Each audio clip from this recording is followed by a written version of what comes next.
सो hi guys, last lecture में हमने linear equation देखा था।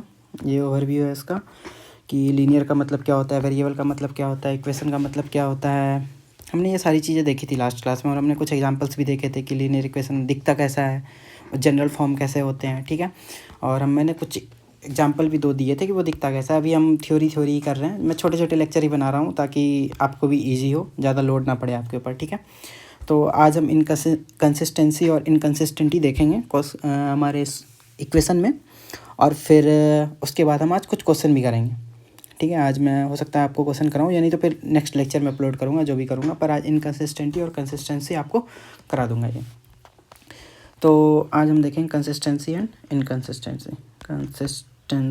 कंसिस्टेंट एंड इनकंसिस्टेंट दोनों वर्ड एक दूसरे के अपोजिट है, बिल्कुल। इनकंसिस्टेंट, ठीक है, ऊपर वाले में स्पेलिंग गलत हो गया, ठीक है, यहाँ ऐसा होगा ना। तो कंसिस्टेंट, आप लोग क्रिकेट तो देखते ही होंगे। कंसिस्टेंट परफॉर्मर जो रेगुलर करता रहता है, बिल्कुल अच्छा परफॉर्मेंस देता है, तो उसको कंसिस्टेंट बोलते हैं। इनकंसिस्टेंट मतलब जब किसी का फॉर्म चला जाता है, ठीक है, उसी में बोलते हैं। विराट कोहली का चला गया था एक टाइम पे बीच में, ठीक है, अभी वापस आ गया है। तो वहीं पर से वर्ड का मतलब है, ठीक है, जानना ज़रूरी है, लेकिन ये एक दूसरे के अपोजिट है, बिल्कुल, ठीक है। अब यहाँ पर हमारा मीनिंग क्या है इनका, लिटरल मीनिंग के अलावा और मीनिंग क्या है यहाँ पर, वो हमें देखना है, ठीक है। कंसिस्टेंट और इनकंसिस्टेंट मैंने आप लोगों को पिछले बारे में बताया था, हमारे लीनियर इक्वेशन, ठीक है। लीनियर इक्वेशन कैसे दिखते हैं, ax plus B Y plus C is equal to 0। ये हमारा क्या है, लीनियर इक्वेशन इन 2 वेरिएबल है। आप इसे पहचान पा रहे हो हर चीज़, जैसा मैंने आपको पीछे बताया था। ए बी सी हमारे क्या है, कांस्टेंट है। ए बी सी क्या है, हमारे कांस्टेंट है। और ध्यान रखना, मैंने आपको पिछली बार नहीं बताया था, लेकिन इस बार मैं बता दे रहा हूँ। कुछ चीज़ें छूट जाती हैं, बट स्टिल जब ऐसे जैसे कराता जाऊँगा, याद आता जाएगा, तो मैं आपको बताते भी जाऊँगा। वो क्या है, इसमें ए और बी 0 नहीं हो सकते हैं, मतलब ए और बी दोनों 0 नहीं हो सकते हैं, ठीक है। ए और बी दोनों 0 नहीं हो सकते हैं, इसमें ध्यान रखना है आपको। 2 वेरिएबल में है, अगर बी 0 हो गया, ए 0 नहीं है, तो ये मान के चलना है कि बी की जगह पे 0 है तो वाई की पावर 1 है, तो फिर वो लीनियर इक्वेशन 2 वेरिएबल नहीं, वो 1 वेरिएबल में हो जाएगा, ठीक है। इसलिए ये दोनों नॉट इक्वल टू 0 हो सकते नहीं हो, मतलब 0 के इक्वल नहीं हो सकते हैं। तो MCQ ऐसे ही बन सकता है, आजकल तो बहुत एनालिटिकल MCQ देते ही हैं, ठीक है। तो ध्यान रखना आपको, ए और बी 0 नहीं हो सकते हैं ना। नहीं तो फिर वो 2 वेरिएबल में नहीं रहेगा, वो सिंगल वेरिएबल में हो जाएगा। और ए बी दोनों 0 हो गया, तब तो वो सिर्फ कांस्टेंट ही रहेगा, वेरिएबल में वो इक्वेशन ही नहीं रहा। तो सी इजकल टू सी होगा, सी इजकल टू 0 लिखा है तो मतलब सी की वैल्यू 0 है, ठीक है। तो ये हमारा एक इक्वेशन ऐसा दिखता है। पिछली बार भी मैंने आपको बताया था, जहाँ हमारे ए बी सी कॉन्स्टेंट है और ए बी यहाँ पे 0 नहीं हो सकता है, ठीक है। और एक्स और वाई हमारे वेरिएबल हैं, 2 वेरिएबल हैं। किस में है, लीनियर में है। क्यों, क्योंकि पावर उनकी 1 है। देखो 1 है, 1 है, कुछ नहीं लिखा तो 1 रहता है, ठीक है। कहीं भी कुछ नहीं लिखा तो यहाँ 1 ही होता है, पूरे मैथ में ध्यान रखना। कुछ नहीं हो तो 1 है, तुम नहीं हो तो वहाँ पे 1 है, ठीक है। अगर तुम वहाँ पे नहीं हो तो वहाँ भी 1 है, कुछ नहीं हो तो 1 है, ठीक है। एक्स की पावर 1 है, वाई की पावर 1 है। अब हमारे पास कंसिस्टेंट और इनकंसिस्टेंट ढूंढना है। अब हमारे पास यहाँ पे 2 इक्वेशन आएंगे। कितने इक्वेशन आएंगे, 2 इक्वेशन आएंगे, और हमें ये बताना है कि उनका सॉल्यूशन होगा या नहीं होगा, ठीक है। होगा या नहीं होगा, ठीक है। होगा मतलब अगर वर्ड से देखो तो कोई पॉजिटिव चीज़ दिखती है कि होगा, नहीं होगा मतलब निगेटिविटी दिखती है। इससे भी याद रख सकते हो, नहीं होगा इनकंसिस्टेंट, ख़राब फॉर्म चल रहा है, निगेटिविटी, ठीक है। कंसिस्टेंट होगा मतलब अच्छा चीज़ दिख रहा है, पॉजिटिविटी। मैं तो ऐसे याद रख लेता हूँ वर्ड से, थोड़ा निगेटिव पॉजिटिव करके, ठीक है। तो अगर सॉल्यूशन होगा तो कंसिस्टेंसी बोलते हैं, हाँ भाई अच्छी चीज़ दिख रही है, पॉजिटिविटी दिख रही है, ठीक है। नहीं होगा तो इनकंसिस्टेंसी हो जाएगी, इनकंसिस्टेंट हो जाएगा वो, ठीक है। इसमें होगा और इसमें सॉल्यूशन नहीं होगा, ठीक है। इतना ध्यान रखना है। अब हमारे पास दो पहले इक्वेशन होंगे, अब इक्वेशन 2 होंगे, तो ध्यान रखना, इक्वेशन 2 होंगे तो अब हम इस तरह से कुछ वेरिएबल को लिखेंगे। कैसे लिखेंगे, a1x plus b1y plus c1 is equal to 0, ठीक है। यहाँ पर कांस्टेंट कौन कौन है वो ध्यान रखना। a1 हमारा पूरा का पूरा एक कांस्टेंट है, मैं एक बार कलर चेंज करके बता देता हूँ। ये जो a1 है ना हमारा, ये पूरा का पूरा यहाँ पे कांस्टेंट है। b1 हमारा कांस्टेंट है और यहाँ पे c1 एक कांस्टेंट है, ठीक है। a1 की जगह पे कुछ भी हो सकता है, -7 √3 भी हो सकता है, 0.2 भी हो सकता है, 1/√3 भी हो सकता है, कुछ भी हो सकता है a1 की जगह पे। b1 की जगह पे उसी तरह कुछ भी हो सकता है, -7 हो सकता है, -2 हो सकता है, 10,000 हो सकता है, 1 करोड़ भी हो सकता है, कुछ भी हो सकता है। तो नंबर देख के डर मत जाना कि ये तो कभी देखा नहीं था, ये नया सा क्या चीज़ आ गया है, ठीक है। तो होना वही है, इसमें अलग कुछ नहीं है। उसके बाद उसी तरह a2x plus b2y plus C2 is equal to 0। तो हमारे पास क्या है, ये कांस्टेंट, अरे हाँ कांस्टेंट, ठीक है, हो गया है, रुक जाता है कभी कभी, ठीक है। दोनों में देख लो x और y हमारे वेरिएबल हैं, इसकी पावर 1 पावर 1 पावर 1 पावर 1। अब ध्यान रखो, एक चीज़ मैं पहले बता देता हूँ, हमेशा ध्यान रखना, जितने वेरिएबल होंगे तुम्हारे पास तुम्हें उतनी इक्वेशन चाहिए होगी, तभी वो सॉल्व होगा, नहीं तो कभी सॉल्व नहीं होगा। जैसे अगर तुम्हारे पास सिर्फ एक वेरिएबल है x, तो तुम्हें एक इक्वेशन चाहिए होगा, सिर्फ एक इक्वेशन, और वो सॉल्व हो जाएगा। अगर तुम्हारे पास दो वेरिएबल है x और y, दो वेरिएबल है, तो तुम्हें दो इक्वेशन चाहिए होगी। जैसे मैंने अभी ऐसे लिखा है, दो इक्वेशन है, देखो पहला इक्वेशन इक्वलिटी का साइन यहाँ पर दे रखा है मैंने, दूसरा इक्वेशन इक्वलिटी का साइन ये है, तो पहला इक्वेशन ये है, दूसरा इक्वेशन ये है, ठीक है। तो दो इक्वेशन है, तभी तुम x और y की वैल्यू दोनों की निकाल सकते हो, ठीक है। अगर तुम्हारे पास तीन इक्वेशन है, अरे चल जाओ, रुक जाता है, x भी है, y भी है और z भी है, तो तुम्हें तीन इक्वेशन चाहिए होंगी, तभी ये सॉल्व होगा। x y z है तुम्हारे पास, और तुम्हारे पास सिर्फ दो ही इक्वेशन है, तो ये कभी सॉल्व नहीं होगा, कभी भी तीनों की वैल्यू नहीं निकलने वाली है, ठीक है। अगर x y z है, तुम्हारे पास तीन इक्वेशन है, तुम्हारे पास तीन वेरिएबल हैं x y z, और तुम्हारे पास चार इक्वेशन दे दिया है, तो ऑब्वियसली सॉल्व होगा। लेकिन मिनिमम क्राइटेरिया है कि तुम्हें इक्वेशन चाहिए ही, ये मिनिमम क्राइटेरिया होती है, मिनिमम तुम्हें इतने इक्वेशन चाहिए ही चाहिए। अगर इससे कम हुआ तो सॉल्व नहीं होगा।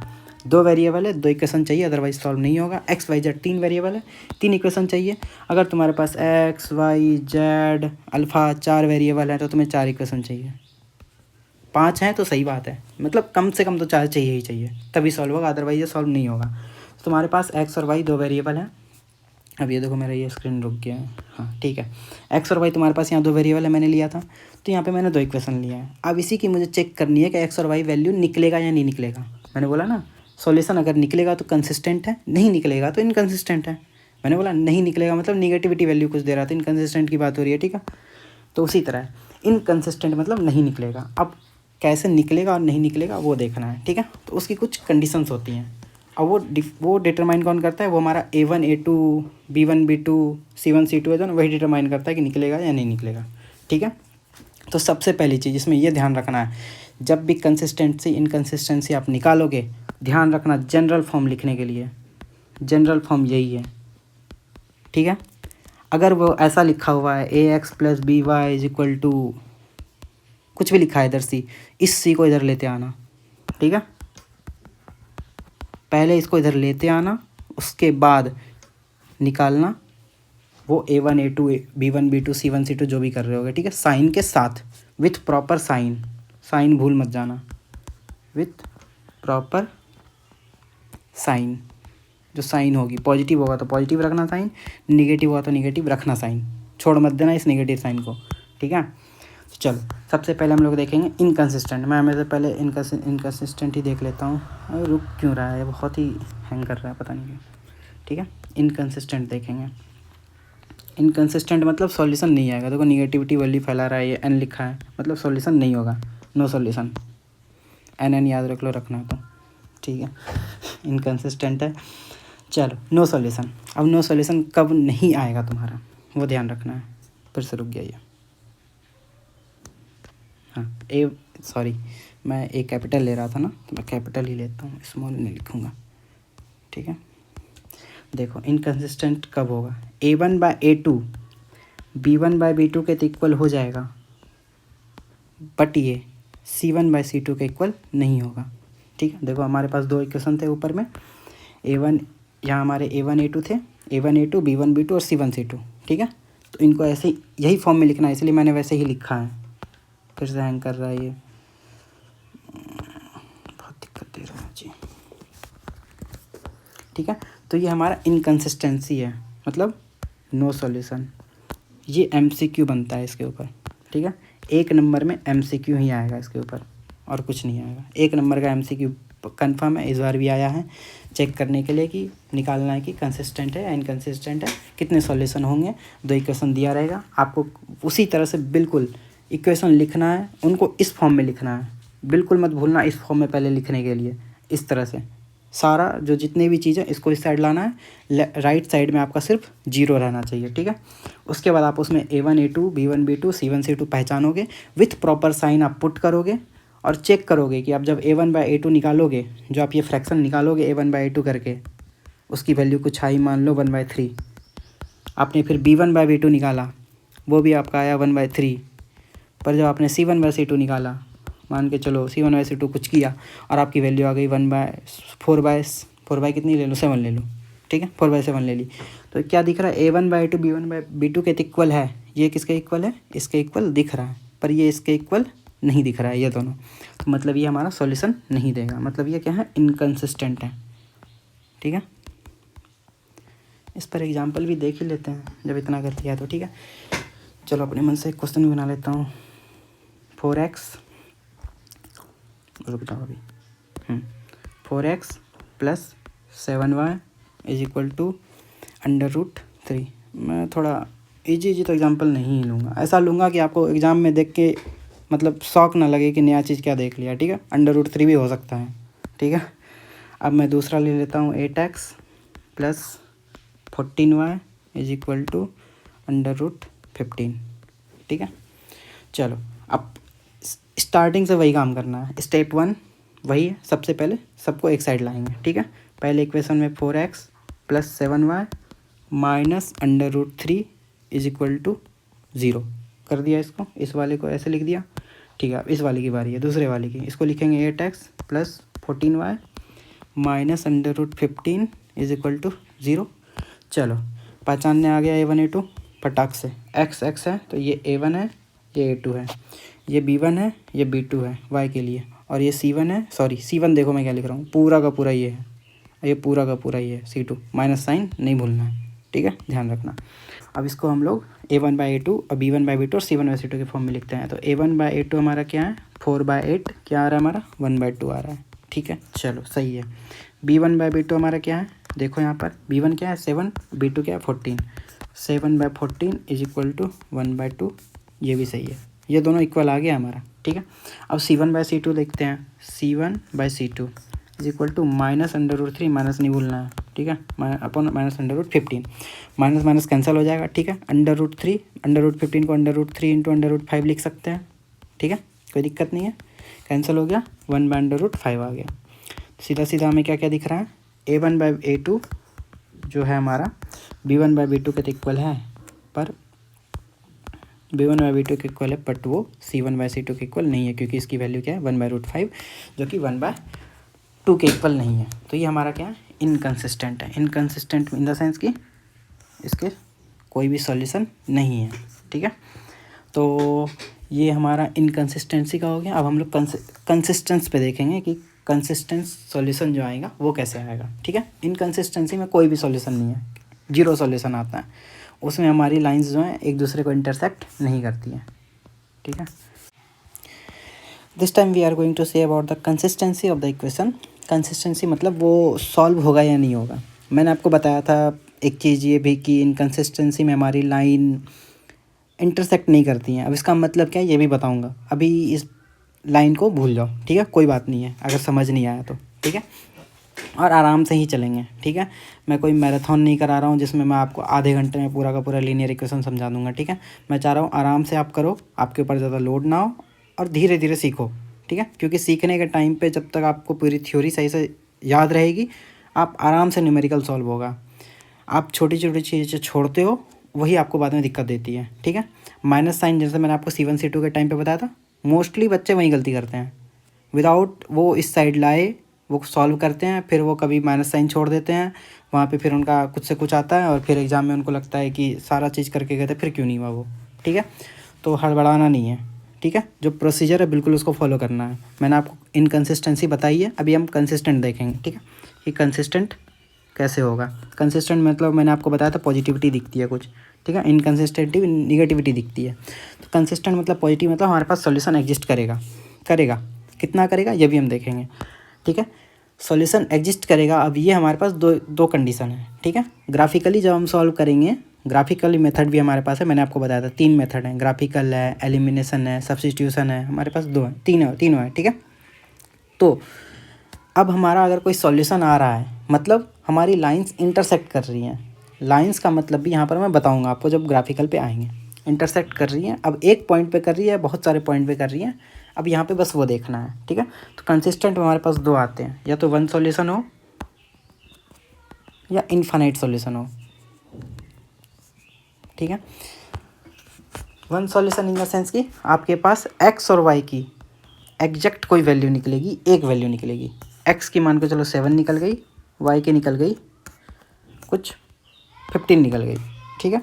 इनफाइनाइट इन द सेंस कि एक्स की बहुत सारी वैल्यूज निकलेंगी, 1 2 3 4 10 17 -10 कुछ भी हो सकता है। वाई की भी बहुत सारी वैल्यू निकलेगी फॉर द रेस्पेक्टिव एक्स। इस ये जब एक्स यहाँ पर कुछ 1 है तो वाई की वैल्यू आपकी 3 आ रही है, जब एक्स की वैल्यू -5 है तो वाई की वैल्यू आपकी कुछ आ रही है, 7 आ रही है। तो उस तरह से बहुत निकलेगी आपकी, ठीक है। बहुत सारे वो पेयर्स ऑफ सॉल्यूशन बन जाएंगे एक्स और वाई के, ठीक है। इसको बोलते हैं इनफाइनाइट सॉल्यूशन। लेकिन अभी आपको इस पर ध्यान नहीं देना, आपको ध्यान देना है कि वो पता करना है कि कितने निकलेंगे, ठीक है। अभी हमारा यही मेन मोटिव है कि कितने सॉल्यूशन निकलेंगे। पहले तो निकलेंगे या नहीं निकलेंगे, तो नहीं निकलेंगे हमने देख लिया कि भाई इनकन्सिस्टेंटी का क्या देखा था, A1/A2 equal to B1/B2 not equal to C1/C2, ठीक है, नॉट इक्वल टू C1/C2। ये तो इतनी बार बोलूँगा कि आपको याद ही हो जाएगा, ठीक है।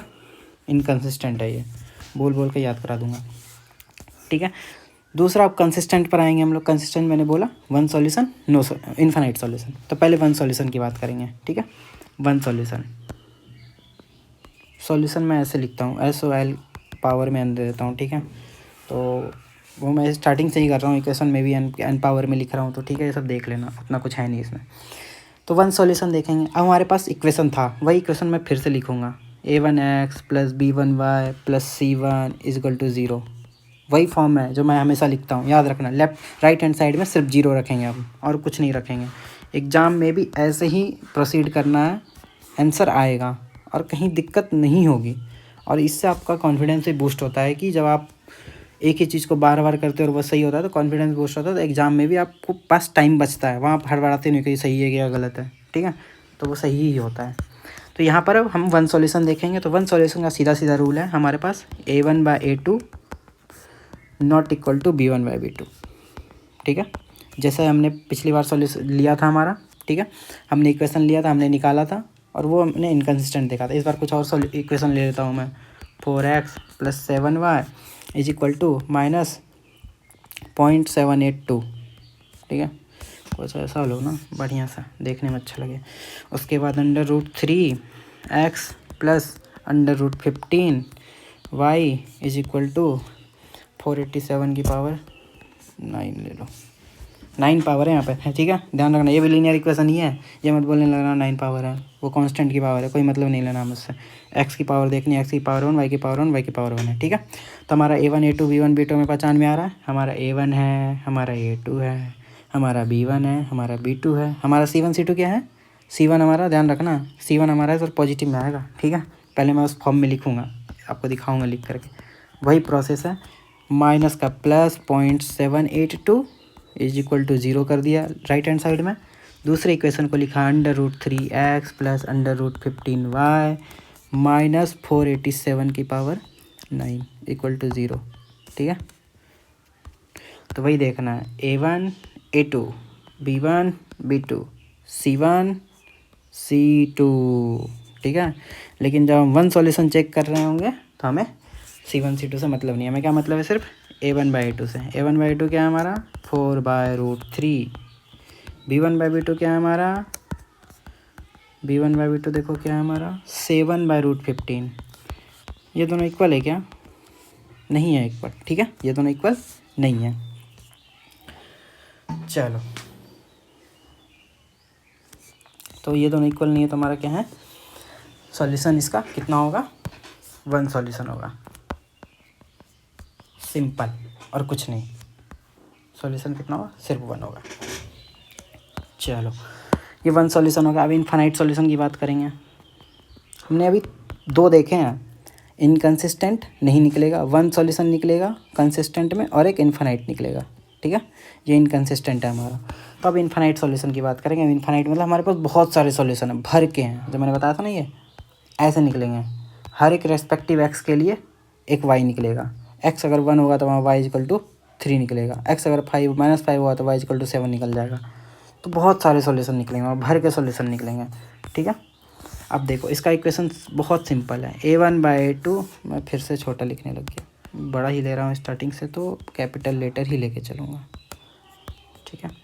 a1/a2 is equal to b1/b2 is equal to c1/c2, ठीक है। इन्फानाइट सॉल्यूशन है हमारे पास इसके लिए, तो ये अगर रहेगा तो हमारे पास इन्फानाइट सॉल्यूशन होंगे। इसका भी देखना है तो देख लो, 4x + 7y is equal to √3, ठीक है। 8x नहीं लेता हूँ, इस और कुछ अलग लेता हूँ, रुक जाओ। 4 तिया कितना होता है, 12 होता है ना, 4 तिया होता है 12, तो 12x ले लेता हूँ प्लस 21y ले लेता हूँ इज इक्वल टू 3 ले लेता हूँ, ठीक है। चल, तो वही काम फिर से करना है। सबसे पहले राइट हैंड साइड में 0 करना है, एकदम याद ही रख लो इसको। राइट हैंड साइड में एकदम 0 कर दो, तो चुपचाप बैठ के 0 कर दिया, हो गया done. 12x + 21y minus 3 right hand side में 0 कर दिया। चलो फटाक से a1 a2 b1 b2 c1 c2 पहचानो। a1 a2 b1 b2 c1 sorry देखो c1 c2, ठीक है। चलो 4/12 कितना होता है, 1/2 1/3 होता है। 7/21 कितना होता है, 1/3 होता है। और -√3 बाय -3√3 कितना होता है, 1/3 होता है। तो a1/a2 is equal to b1/b2 is equal to c1/c2। ये क्या है, लाइन हमारी कंसिस्टेंट है। कंसिस्टेंट तो है पर कैसी हैं, इनफाइनाइट सॉल्यूशन वाली हैं। कैसी हैं, इनफाइनाइट सॉल्यूशन है। इसके बहुत सारे सॉल्यूशन निकलेंगे, सिर्फ एक सॉल्यूशन इसके लिए एग्जिस्ट नहीं करेगा, बहुत सारे सॉल्यूशन है। अब इसकी हम जब ग्राफिकल व्यू देखेंगे तो हमें पता चलेगा कंसिस्टेंट का मतलब क्या होता है, कंसिस्टेंट में वन सॉल्यूशन का मतलब क्या होता है, और फिर कंसिस्टेंट में इनफाइनाइट का मतलब क्या होता है, और इनकंसिस्टेंट मतलब क्या होता है, ठीक है। तो ग्राफिकल व्यू मैं नेक्स्ट लेक्चर में बताऊंगा। अभी कंसिस्टेंसी इनकंसिस्टेंसी पे मैं क्वेश्चन करा देता हूँ आपको, ठीक है। 2-3 क्वेश्चन आप देखना और आपको पता करना है, ठीक है ना। क्वेश्चन मैं एनसीईआरटी का ही उठाऊंगा सबसे पहले। एनसीईआरटी कोई अगर कहता है एनसीईआरटी लुल्लू पुच्चू है, तो नहीं, एनसीईआरटी लुल्लू पुच्चू नहीं है। एनसीईआरटी में क्वालिटी बढ़िया है, क्वांटिटी नहीं है, ठीक है। तो पहला क्वेश्चन उठाते हैं, 5x - 4y + 8 is equal to 0, ठीक है। और दूसरा इक्वेशन है 7x + 6y - 9 is equal to 0, ठीक है। सबसे पहली बात, इक्वेशन दिया है हमारे पास, हमें बोला है पता करने कि हमारी सॉल्यूशन जो है वो कंसिस्टेंट है या इनकंसिस्टेंट है। कंसिस्टेंट है तो वन सॉल्यूशन है या इनफाइनाइट सॉल्यूशन है, ठीक है। सबसे पहले पहचानना है हमें। पहचानने के लिए हम सबसे पहले देखेंगे कि भाई हमारा राइट हैंड साइड 0 है क्या, 0 है। चलो कुछ करने की ज़रूरत नहीं है, दोनों में राइट हैंड साइड हमारा 0 है, हमें कुछ नहीं करना। पहचानना, ए हमारा ये है, बी ध्यान रखना, बी हमारा ये है माइनस साइन के साथ में, सी हमारा ये है, a1 b1 c1 हमारा हो गया, a2 हमारा ये है, b2 हमारा ये है, और c2 हमारा ये है। चलो तो a1/a2 निकालो, क्या है a1/a2, अच्छा ब्लैक ले लेता हूँ ना। a1/a2 क्या हो जाएगा हमारा, 5/7 आ गया, ठीक है। b1/b2 क्या आएगा हमारा, b1/b2 ध्यान रखना -4 है अपना b, -4/6। ऑब्वियस सी बात है, ये दोनों कभी इक्वल नहीं होने वाला, एक पॉजिटिव और एक नेगेटिव नंबर है, दोनों कभी इक्वल नहीं होने वाले, ये दोनों इक्वल नहीं है। जब a1/a2 not equal to b1/b2 होता है तो क्या बोलते हैं हम लोग, इसमें कंसिस्टेंसी है। और कितने सॉल्यूशन लाई करेंगे, ओनली वन सॉल्यूशन लाई करेगा, ठीक है। तो ये हमारा वन सॉल्यूशन देगा, ठीक है ना। दूसरा क्वेश्चन इसका देख लो, क्या लिखा हुआ दिखा रहा है दूसरा, 9x + 3y + 12 is equal to 0। दूसरा क्वेश्चन लिखता हूँ यहाँ पे, and 18x + 6y + 24 is equal to 0। फटाफट पॉज करके एकदम a1 a2 b1 b2 c1 c2 लिखना स्टार्ट करो। तो क्या क्या है, पॉज करो और लिखो, ठीक है। a1 पहले तो राइट हैंड साइड में 0 है, देख लिया आपने भाई, राइट हैंड साइड में 0 है, तो अब हम अपना काम कर सकते हैं। a1 a2 b1 और ये b2, ठीक है। b2 हमारा 6 है, और c1 12 है, और c2 हमारा 24 है, ठीक है।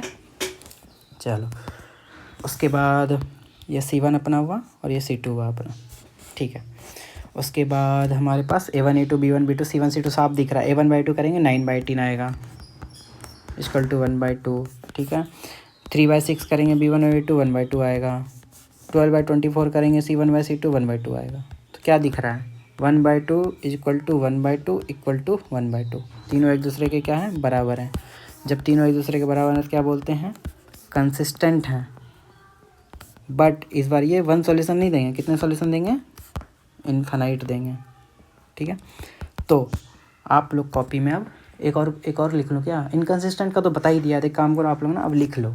ठीक है, ये चार्ट में बना देता हूँ, ये आप लोग लिख लेना। ठीक है, नंबर ऑफ सॉल्यूशन ये उतार लो, एक जगह पे रहेगा ना, सही रहेगा। ठीक है, पहला कंसिस्टेंट है अपना,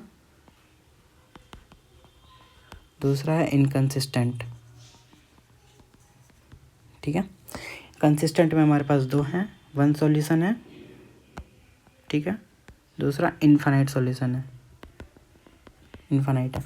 अब कंडीशन क्या है अपने पास। ठीक है,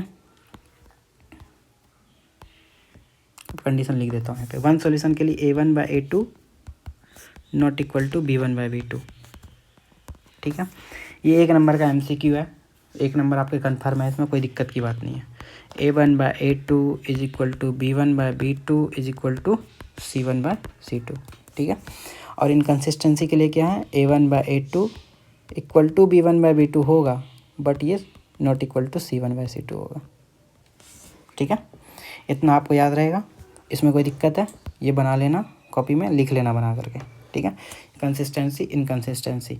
तो अभी तक मैंने क्या क्या बताया एक बार मैं आपको अच्छे से बता देता हूँ। ठीक है, मैंने आपको लीनियर इक्वेशन इनटू वेरिएबल का मतलब बता दिया है, लीनियर इक्वेशन वेरिएबल का मतलब आपको बता दिया। ठीक है, कैसे रिप्रेजेंट करते हैं मैंने आपको वो बता दिया है। ठीक है, हमेशा इस फॉर्म में आपको लिखना है, जनरल फॉर्म में आपके पास। मैंने आपको ये भी बताया है कि अगर आपके पास 2 वेरिएबल हैं तो आपको कम से कम 2 इक्वेशन तो चाहिए होगा, मिनिमम 2 इक्वेशन चाहिए होगा आपको। ठीक है, तीसरा मैंने आपको बताया कि नंबर ऑफ सॉल्यूशन के फॉर्म में, मतलब कि उसका सॉल्यूशन निकलेगा या नहीं निकलेगा, निकलेगा तो 1 निकलेगा या फिर इनफाइनाइट निकलेगा। ठीक है, उसकी मैंने आपको कंडीशंस बताई ऐसी ऐसी, और कुछ क्वेश्चंस की NCERT लेवल के। अभी ये क्वेश्चन मैं आपको पढ़ाते टाइम करा रहा हूँ। ठीक है, अभी एक उस टाइम पे जब हम सिर्फ क्वेश्चन करेंगे वीडियो में, सिर्फ और सिर्फ क्वेश्चन करेंगे, उसमें बहुत सारे क्वेश्चन आएंगे और एक ही क्वेश्चन सफिशिएंट होता है, एक अच्छा क्वेश्चन पूरा का पूरा चैप्टर रिवाइज करने के लिए। ठीक है, तो thank you for your attention. अब नेक्स्ट लेक्चर में मिलेंगे। Okay, bye.